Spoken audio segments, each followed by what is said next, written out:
A former policeman named Willie Gonzalez hit and threatened a cyclist with a gun in Quezon City. Nangyari to last August 8 at nakuhaan ito ng video. After almost 3 weeks, saka lang nag-viral yung video at nakuha nito yung atensyon ng Pilipinas. It was only after its virality na nalaman ng tao yung tungkol kay Willie Gonzalez, ang nag-road rage na ex-policeman na malayang nakakapagmaneho ngayon na nagkaroon ng anomaly habang nasa serbisyo. At after maging viral, doon lang nagkaroon ng decent investigation sa harassment na ginawa niya. Let's talk about this alarming road rage incident.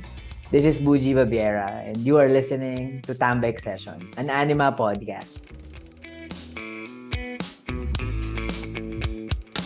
Una kong nalaman yung balitang to sa Facebook post ni Attorney Raymond Fortun, isang siklista na active sa road bike scene. Sa post niya noong August 27, humihingi siya ng tulong na hanapin yung isang driver na nagde-drive sa bike lane at gumigit-git sa isang siklista. Ang masaklap dito, binabaan ng driver yung siklista, tapos sinapok sa ulo, tapos binunutan ng barel. Hindi lang yun basta-bastang bunot kinasapa niya yung barel. This is from a video na na-upload last August 8. At pagkatapos niyang ikasa yung barel, hindi na nalaman kung anong nangyari kasi nakat na yung video. Nangyari itong lahat sa Quezon Avenue, a few meters away from Welcome Rotonda. After a few hours, na-identify yung driver na si Wilfredo Willie Gonzalez. Nakapagpa-press con pa nga siya kasama yung mga kapulisan ng Quezon City. Of course, dinefend niya yung sarili niya at ang sabi niya, nagkaroon na daw ng pagkakasundo, nakakalimutan na niya at ng siklista yung nangyari. Nagkaroon ng areglo at pinagsisihan daw niya na binunutan niya ng barel yung biker. Hindi naman daw niya tinutukan yung biker, sabi ni Willie. Pero naniniwala ako na hindi natin to dapat kalimutan. Ilang araw na yung nakalipas. Madami na yung nangyari, ang dami ng mga balitang umusbong, marami tayong nalaman na information tungkol kay Willie. Madami yung nagalit. Maski nga mga hindi siklista, naka-weigh in na ng kanilang mga opinion dito At sa totoo lang, it was really an overwhelming experience. Not just for cyclists out there, but for the Philippines. Nakakatuwa rin na very supportive si Mayor Joy Belmonte ng Quezon City sa kasong to. Tsaka ina-encourage pa niya yung siklistang biktima na mag-step forward and to cooperate in filing a case. Sabi niya, tutulungan daw siya ng Quezon City government at paprotektahan. Tinawag din ni Mayor Joy Belmonte si Willie Gonzalez na quote-unquote menace ng ating society. Alam niyo, unfortunately, natatakot yung siklista. Pero valid naman yon. Naniniwala ako na yung nararamdaman niya normal. Nakakatakot nga naman na babangga ka sa isang powerful na individual na merong koneksyon sa pulis saka sa mga ibang powerful na tao dito sa bansa natin. Alam mo, hindi lang nakakatakot yun para sa sarili niya Nakakatakot din yun para sa mga mahal niya sa buhay. Sino ka nga ba naman, di ba? Isa ka nga lang naman na siklista na gustong mag-travel from one place to another ng safe gamit yung bike mo. Alam mo, hindi ko maiwasan na ilagay yung sarili ko doon sa sapatos ng siklista. I know someone kasi na naabuso ng police when he was a kid. Nangyari rin to sa kalsada. Nasampal siya ng isang retired police dahil akala nung matanda, inaasar siya ng bata. In short, napikon yung police doon sa isang bagay na nasa imagination lang niya. Nangyari to sa loob ng village nila. At nandun yung trauma ng bata every time na naglalakad siya sa kalsada. Na baka mamaya, makita niya ulit yung umabuso sa kanya, tsaka baka may mangyaring masama. And alam nyo, naglinger yung trauma na yon hanggang sa tumanda siya. Tapos ngayon, hindi ko maiwasan isipin yung trauma doon sa siklista. Nakakapag-bike pa kaya siya ngayon? Or sa tingin niya kaya, safe pa rin ba siya sa mga pulis natin dito sa Pilipinas? Alam mo, this is not just traumatizing for the cyclist. Alarming din to para sa lahat ng mga nakapanood. Hindi lang para sa mga nagbabike kundi pati na rin sa mga pedestrians and to anyone on the road. Alam mo, pinost ko tong question na to sa Twitter. Sabi ko, as a cyclist or a pedestrian, how can you keep yourself safe from an angry driver with a gun? Simple lang yung sagot You can't. Hindi mo kayang protektahan yung sarili mo sa mga ganyang bagay. Pinost ni Attorney Fortune yung exchanges nila ng messages via SMS nung siklistang biktima. Alam mo, very striking sa akin yung sinabi ng biker. Sabi niya, pinapalabas niya kasi binangga ako. Hindi naman nangyari yon. Saka nasa loob siya ng bike lane, kaya tinapik ko yung sasakyan niya kasi mahuhulog na ako sa gutter. Pagdating sa unahan, tumigil siya. Pinagmumura niya ako, kaya hindi ko na pinansin. Nagulat na lang ako na sinusundan pala niya ako. Alam mo, I'd like to take this opportunity to highlight this. Ito yung dahilan kung bakit dapat protected yung mga bike lanes natin from motorists, lalo na dun sa mga maiinitin yung ulo tsaka sa mga pasaway. Kaya nga 'di ba, bring back NCAP talaga. Kung di man namatay sa bala ng baril yung siklista, alam nyo, pwede siyang mamatay dahil sumemplang siya kasi napilitan siyang magbike sa gutter. O kaya kung hindi man sumemplang, pwede siyang maaksidente, ma-ospital. Ako personally, natatakot ako umaway sa mga motorista kasi hindi ko alam yung level ng road rage nila. Tsaka automatic meron kasi silang deadly weapon. Ano yung deadly weapon na yun? Ito yung sasakyan nila mismo. Pwedeng motor, pwedeng kotse, kung ano mang vehicles na hawak nila. Kasi pwede ka nilang banggain eh. At yung pagbangga nila sa'yo na yun, pwede mong ikamatay yun. Hindi kasi natin alam kasi baka sa sobrang galit nila, bigla ka nilang pinahan o kaya sagasaan. Nangyari na rin sa akin isang beses yan eh. Nag-call out ako ng isang sasakyan for bullying me para mag-beat ng red light.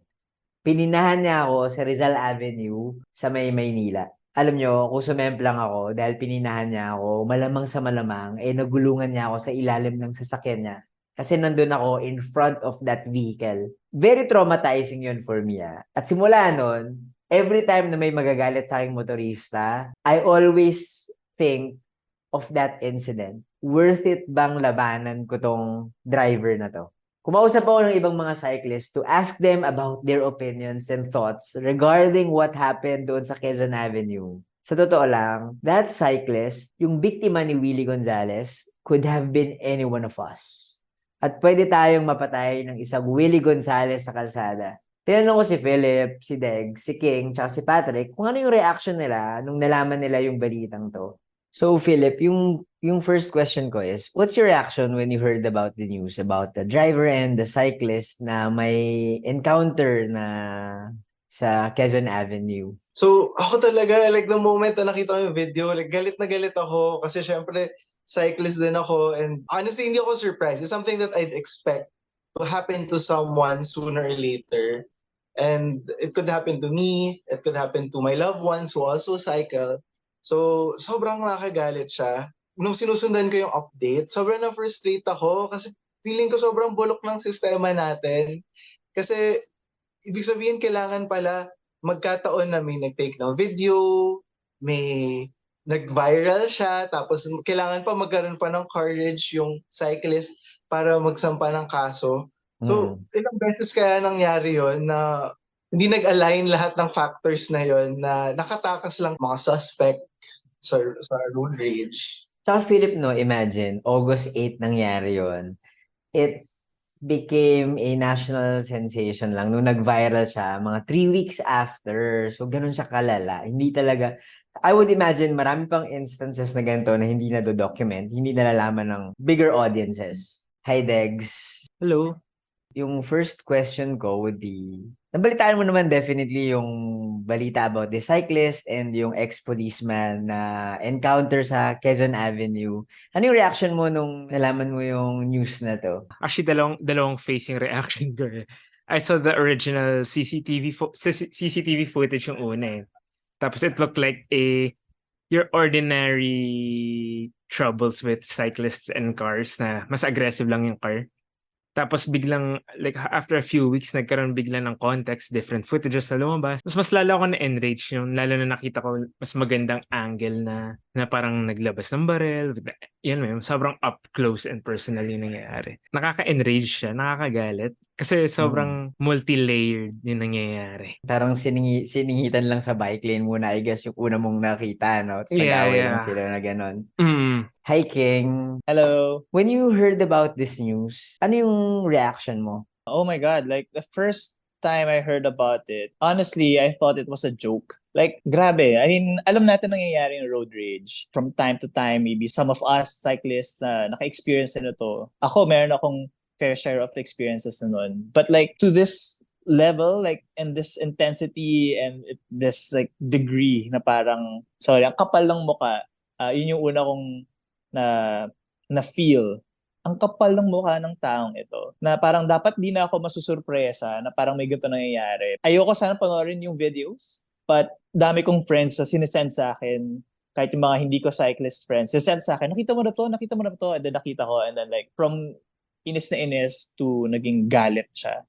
Si Willie, or that person, no? As in, Si Willie Gonzalez. Tandaan natin ang pangalan niya. Yeah. yes! Isa lang siyang tao who represents so many people, road ragers. Nagkataon lang na videoan siya, nagkataon na may baril siya, pero like nangyayari siya. Hi, Patrick. I wanna know, ano yung reaction mo nung nalaman mo yung balitang to?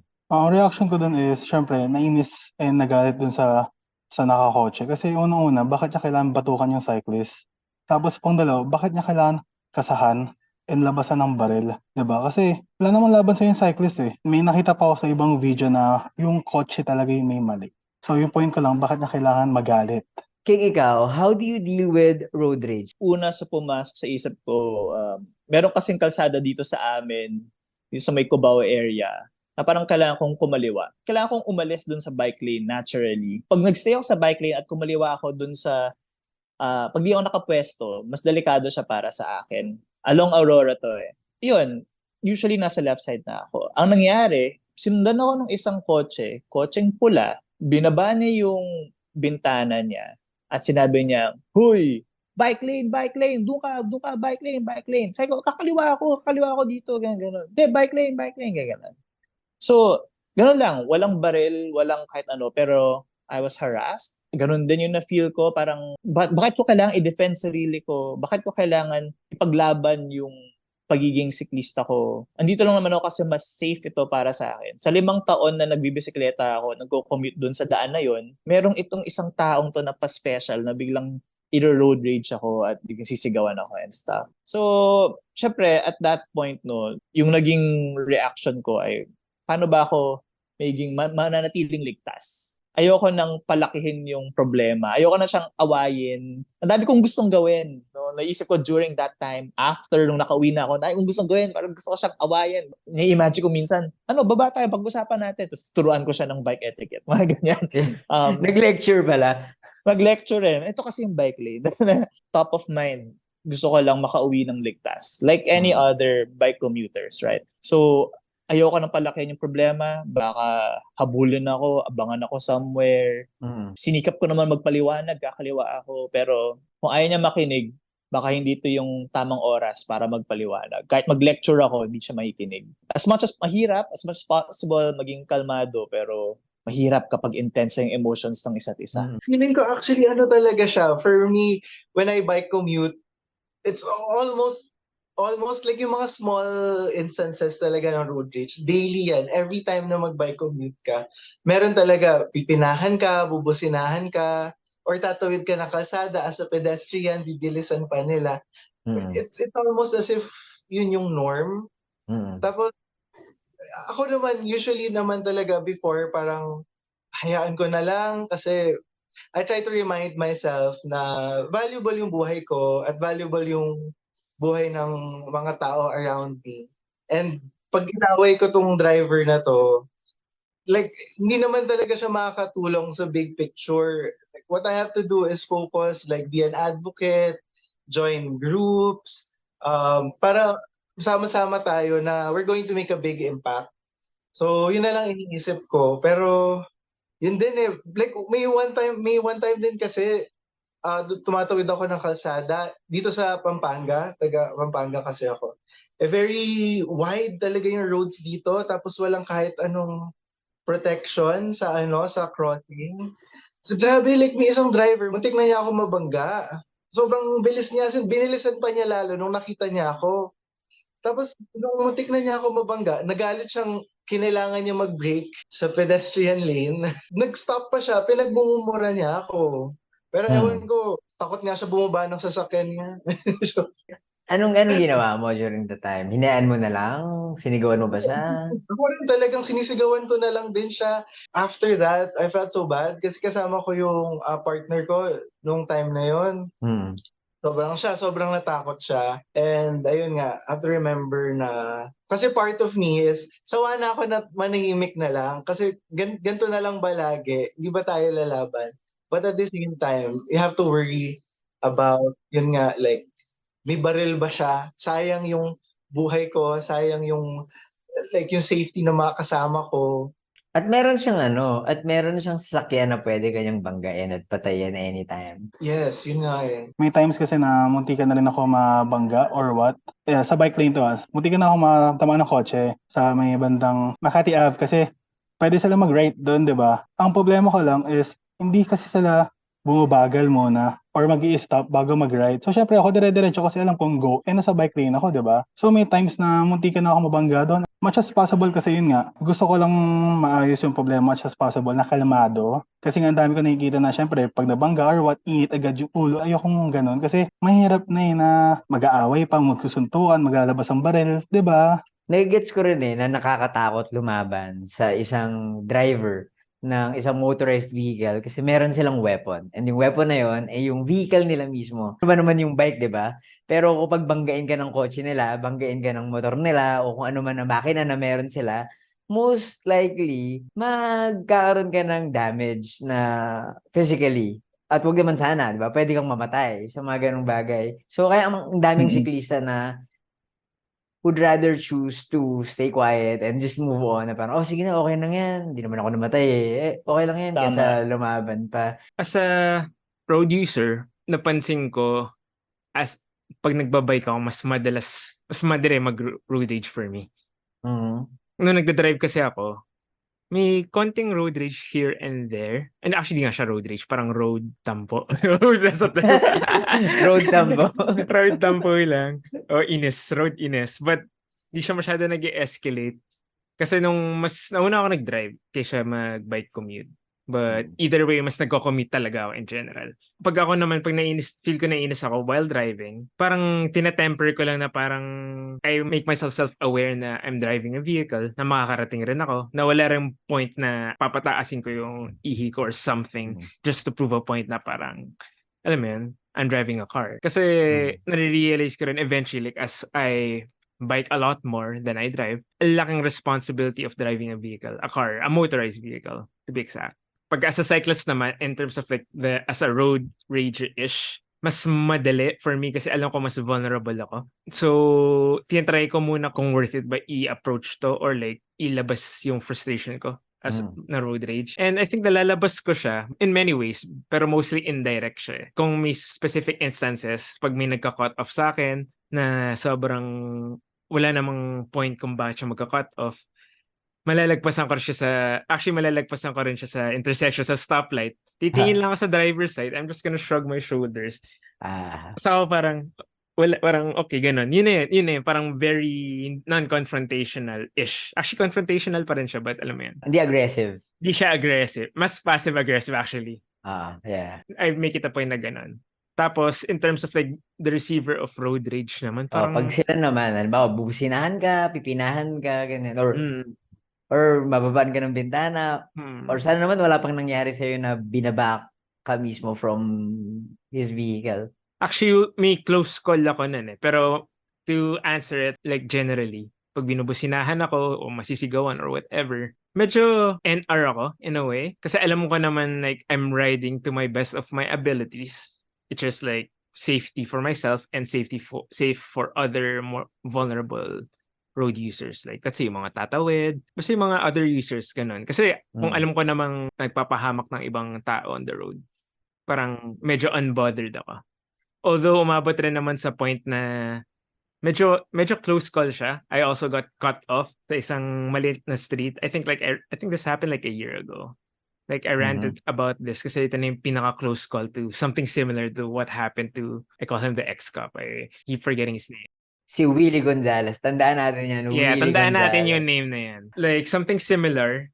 It was this small street lang sa may Daang Hari, papunta ng Zapote Road. I was in the bike lane. Actually, it's a not so serviceable bike lane, but it's a small street nonetheless. Dapat nga hindi mabilis. Tapos may car na sobrang binubusinahan ako kasi ang bagal ko sa loob ng bike lane. Tapos lumabas ako ng bike lane kasi may under construction within the bike lane. Like may nakapark na truck. So there's that. Tapos, sobrang impatient ng car. He tried to cut me off. Naramdaman ko na eh. Rinig na rinig yung diesel engine eh. Hulaan nyo na lang kung anong kotse. Fortuner ba daw? Actually, Montero. So, it's like Okay. number two. Monterrorist. Monterrorist. Number 2 sa sa listahan. But anyway, ayun. Sobrang surreal kasi he really cut me off. Pero naiwasan ko. Nakalusot pa rin ako. Tapos he sped up pa rin. Tapos hinahabol niya talaga ako. Tapos binaba niya yung bintana niya. Like, binaba yung bintana niya. Tapos biglang, for some reason, may malaki siyang knife. Parang itak levels. Sinutok niya sa akin. Tapos sabi niya, hindi ka tatabi? Hindi ka tatabi? Grabe. So, sobrang medyo na-shock ako. Actually, na-shock ako una. Tapos second reaction ko was, natawa ako. Kasi like, Kasi nasa isip ko, itak. sabi ko, anong gagawin mo ibabato mo sa akin yan? Nasa loob lang siya ng kotse nun, Sa no? loob lang Tama. siya ng car. Tapos pero feel ko yung road rage niya as if I wronged him so much. As if pinatay ko yung family niya or whatever, whatnot. Like as if yun yung ginawa ko sa kanya when in fact I was just slowing down kasi it was a slow road. Pero tama ka eh. Yung itak, eventually, parang naisip mo, ano gagawin niya dito? Babato niya ako? Yeah. Or oo. kung bababa man siya para saksakin nga ako, nakabike naman ako. So, mas mabilis pa din akong makakatakas sa kanya. Pero Totoo. what if barel? Kagaya nung nangyari dun sa siklista sa Quezon Avenue. Kung ikaw yung biker dun, sa tingin mo anong ginawa mo? Kung ako siguro yun, sana as much as possible, in the first place, sana wala ako sa conflict na yun. So if may sitwasyon man na nag-start nun, sana talaga as much as possible, I keep a cool head, iwasan ko na mag-start yung conflict na yun mismo. Pero like based on the video, parang hinabol pa siya, hinarangan pa siya. It's so hard to think of what you would do in that place kasi maglaban ka, baka maano ka Yeah. pa, mabaril ka pa, tumakbo ka, baka lalo pang uminit yung ulo, habulin ka pa rin. So, it feels like lahat ng decision nandun sa taong yon, the person with the weapons, both yung weapon as a car and yung weapon as the gun. Wala kang, parang feeling ko kung ako yon, wala akong choice. Completely nandun lang sa taong yon yung Yeah. yung Yung mangyayari sa buhay mo. Kung kaya ko mag-isip ng matino during that time, which was very, very unlikely kasi mapupuno ako ng galit at takot at the same time. Ang gagawin ko, feeling ko, I'll just duck, cover, and hold. Earthquake pala. Oo, pang-limbo siya, no? Pero yun yung gagawin ko. Hindi ako lalaban. Kasi nakita sa video, binatukan pa. Hindi mo alam kung anong gagawin eh. So parang, puprotektahan ko lang ang sarili ko. Sobrang vulnerable. Tulad ng sabi mo, napaka-vulnerable natin to start with. Especially pagdating sa ganung sitwasyon. So baka, seryoso, baka mag-duck, cover, and hold ako. Kasi ang priority ko, safety. Priority ko yung buhay ko. Priority ko makauwi ng maayos. Pero kasi parang wala ka na rin talagang magagawa eh. Yung mangyayari sa'yo in a few minutes, nakasalalay sa kung ano yung gagawin niya. Kasi siya yung Tama. may baril eh, di ba? At di ko wala kang kalaban-laban talaga. Ako feeling ko, I'd still like try to de-escalate as much as possible. Hindi ako mag-wrangle with the gun or the firearm or whatnot. For one, hindi kasi ako marunong mag-dismantle ng firearm. For one. Second, ayoko rin mag-handle ng firearm. I'm not really a huge fan of guns in general. So Me there's too. that. So parang de-escalate ko. Like, pakikiusapan ko. Like, ilalabas muna yung ego out the door and like try to make it safe as much as possible. I mean, as much as like in that situation talaga, ang hirap i-control yung emotions mo na. You'd be scared, you'd be shocked, you'd be angry. But, as much as possible, like naturally for me, de-escalate ko siya. So if ever mangyari sa akin yun, nangyari sa QAV, tatakbuhan ko lang yun eh. Tatakbo ko, tapos pupunta akong police station. Kasi for sure, alam ko naman sa sarili ko na madaming tao doon, may mga CCTV doon. Hindi ka ba natatakot na what if biglang patukan ka na niya ng baril? Kasi kinasahan na siya eh. Wala, tatakbo ka lang talaga. Yeah, tatakbo na talaga ako kasi wala na akong magagawa eh. Kung napatukan niya ako ng baril, edi dead na ako, di ba? Pero much as possible, hindi ko na aawayin yung tao na may baril. Tatakbo talaga ako for me. Tapos pupunta ako sa malapit na police station para humingi ng tulong.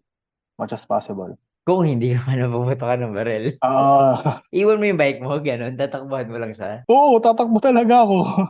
King, you've been advocating for road safety for a very long time and I'm pretty sure alam mo na nangyayari itong mga gantong bagay. road rage, mga siklistang napipinahan, siklistang natitreten, hinaharas on the road. Nangyari siya years ago pa. And hanggang ngayon, problema pa din siya. Ikaw as a cyclist, as an advocate, sa tingin mo, ano yung solusyon para ma-solve tong problem na to? Alam mo yung top of mind na naisip ko dyan. Ang solution dyan ay mag-bike lahat ng tao. Mag-bike, tama. Oo. Yun yung una kong sagot. Yung pangalawang sagot, medyo mas systemic. Ang solusyon talagang, para saan? Awareness na may gantong nangyayari. Awareness na ganito ang halimbawa buhay ng siklista. Ganito ang buhay ng road users in general. At lahat tayo gumagamit. So maraming advocacy messages, campaigns tayong ginagawa, 'di ba? Dami nating mga kaibigan na protesta ng bike lanes halimbawa, na nagpo-produce ng iba-ibang content tungkol sa bike safety, no? At ito ay laging nababasa natin. Siguro ang kailangan nating gawin ay paano papalabasin mula sa ating echo chamber. So nakakatuwa kapag nakikita natin yung meron tayong mga allies na hindi siklista talaga per se. Nakikita natin yung mga policy makers na nagiging open-minded. Nakikita natin yung mga leaders, mayors na de-defend tayo. So kaya talaga nakaka-frustrate na pag biglang di na tayo de-defend, tatanggalan tayo ng bike lane halimbawa, o kaya biglang wala na siya pakialam sa atin. It's really frustrating kasi biglang bumabalik sa makalumang pag-iisip na second class citizen lang yung mga siklista, which is not true, diba? Pero alam mo, Lester, gusto kong balikan yung una kong sagot, no, na yung solution ay kung makapag-bike sa lahat. Konting sharing lang kasi tama ka na itong mga ganitong pangyayari, nangyayari ito before pa, tagal na. In fact, nangyari siya sa akin nung hindi pa ako nagbabike. At ako yung road rager. Ikaw yung nagdadrive. Yes. No, I'm not very proud of this moment. Pero I just thought of sharing kasi every time may ganitong topic, parang bibigat talaga yung dibdib ko. Alala ko talaga na sa Marikina Marikina Bridge, at merong mag-ina, pedicab, nagpapadyak siya ng pedicab. Tapos doon sa gitna ng daan. Sa Marikina, merong mga bike lanes, no, since the start of time. And then, as in, ang ginawa ko ganun din. Sobrang nainip ako. Tinapatan ko siya, binaba ko yung bintana sa kanan, and then sinigong ko siya, "Oy, bike lane." Hindi ako proud kasi syempre looking back, grabe, sobrang sama akong tao. Unimaginable siya sa akin kasi ngayon na nagbibisikleta na ako, parang iba na yung pag-iisip ko.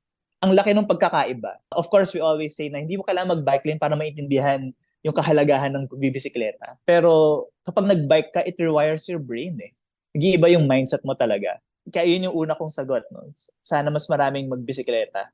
At sana yung mga naluluklok sa gobyerno, yung gumagawa ng iba't ibang polisiya, yung mga kayang gumawa ng tunay na pagbabago, sana sila ay nagbibisikleta rin. At nagbibisikleta hindi lang for show, pero nagbibisikleta talaga for the fun of it, for the purpose of, just cycling. I think sobrang daming reasons talaga na talagang very deep-rooted sa system natin. So one thing is yung armed forces natin, yung mga police officers, sila mismo, pero medyo nagkakaroon sila ng culture of violence, especially dun sa previous administration natin, na binigyan talaga sila ng power at freedom na to just take lives with very minimal repercussions. That's another thing is yung culture din ng drivers natin. Ako rin naman kasi nag-drive ako. My perspective now is very different now that I'm also a cyclist. As in, I feel like a lot of people, pag nasa likod sila ng manubela, parang hindi tao yung mga pedestrians, yung mga cyclists.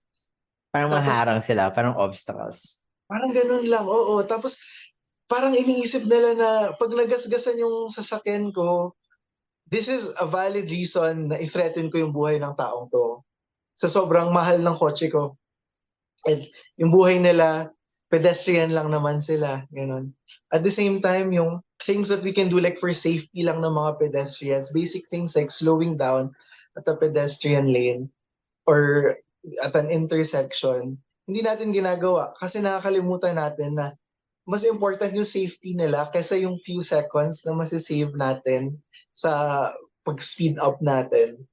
Yun. Tapos, yung most importantly, yung talagang yung design ng ano natin ng bike lanes natin is kailangan protected siya. Kasi pag protected naman siya, may barrier siya, wala talagang conflict. It wouldn't even start na may sasakyan doon na magkakabanggaan ang bike pati kotse kasi magkahiwalay talaga sila. A lot of these things happen, like a lot of it has to do with power play. As in, ang daming tao dito sa, I mean, I could say like sa Pilipinas lang. Pero like, specific since mas matagal ako nabuhay sa Pilipinas, so parang ito yung experience ko. Like, a lot of it has to do with power play. It's either empowered ka or like, alam mo yun, just blatant show of force or power. Parang ang dami niyang ways to show. Kung may kotse ka kasi you're protected, andun yung power of the engine, purchasing power rin kasi it's not really cheap to buy a car. Or if you're like part of the society na empowered ka, you're like old rich or new rich or like well-connected ka politically, power play pa rin yan eh. Parang nagsa-stack up lang kumbaga yung advantage mo kuno with like these things. And if ever ma-hassle yung people in power, syempre i-brandish nila yung right na parang, alam mo yun, mas ako yung may power, I have like the right, I have like that entitlement to do so. Parang alam ko it sounds like very general, pero it also boils down talaga to like the little things like sa dynamics sa road. Parang as a cyclist, di ba? Like bilang siklista, a lot of yung status quo is parang nakikigamit lang tayo or even at best or at worst parang we don't deserve to be on the roads mismo. So parang nandun yung stacking of like disadvantages. So very talaga siya, systemic and social issue siya na nagbe-bleed through other like avenues of in our society. Parang feeling ko talaga para ma-address kailangan talaga siya i-bring to light eh. As in, ito yung mga things na may boiling point na rin siya eh. Well, a little bit of a boiling point. Pero sana hindi umabot sa point na parang ang daming mamamatay, ang daming mapapahamak just for change to happen. I mean, these things happen like every day. Di lang nakukuha sa Facebook, di lang nakukuha sa social media. Yeah. So, kailangan talaga awareness. And sana ma-aware din yung mga ibang road users that these things happen. Grabe, kinilabutan ako sa sinabi mo. Kasi totoo siya eh. Malaking problema siya at hindi siya overnight na masosolve. And I guess, as a road user, sobrang hina nung power natin to change these things. Kailangan talaga natin ng mas malaki pang kapangyarihan to help us change this and solve this problem. Alam nyo, at the end of the day, gusto lang naman talaga nating lahat makauwi ng ligtas. Kinakabahan ako na baka pagkalipas ng ilang araw, ilang taon, or baka nga ilang buwan, makakalimutan na rin natin tong issue na to. Kagaya ng sobrang daming road rage issues na nangyari sa bansa. Well, hindi lang road rage issues, kundi pati ibang mga importanteng issues ng Pilipinas. Na eventually, hindi mananagot si Willie Gonzalez at ang iba pang mga Willie Gonzalez ng mga kalsada natin. Naiisipin ng mga taong to, kung nakawala nga sa hostisya si Willie Gonzalez, baka sila rin in the future pwedeng makawala sa justice system. Sana hindi tayo makalimot. Kagaya ng napakadaming insidente ng road rage sa ating kalsada na kagaya ng sabi ko kanina, nakalimutan na ng Pilipinas. Maraming salamat kay Degs, Philip, Patrick, at saka kay King for joining me in this episode. At maraming salamat sa inyo for tuning in. Sana maging ligtas yung kalsada natin. Maraming salamat. Magkwentuhan ulit tayo sa susunod na episode ng Tambike Session.